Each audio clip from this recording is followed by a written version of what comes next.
Sözümü tuttum, diyorsun unuttum.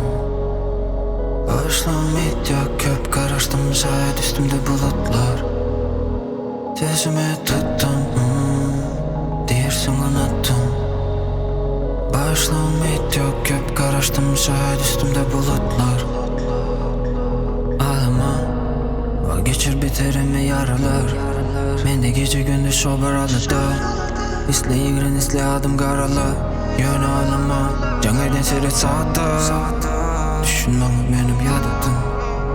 Yaktım yine kirli dağlar. Minik köyünü yanımda yaman gımıt balalar. Çekerler beni sağdan çeptin. Daşım dolu geptin, yönünsümü çekme. Meher boku çektim, kurtulma için derttin. Kelemdeki dertten. Ben sözümü tuttum, diyorsun unuttum.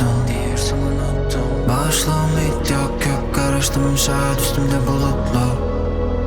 Ben sözümü tuttum, diyorsun unuttum. Başlığım it yok, köp karıştım şayet üstümde bulutlar. Ben sözümü tuttum, ben sözümü tuttum. Sözümü tuttum, diyorsun unuttum. Başlığım it yok, köp karıştım şayet üstümde bulutlar. Sözümü tuttum, diyorsun unuttum.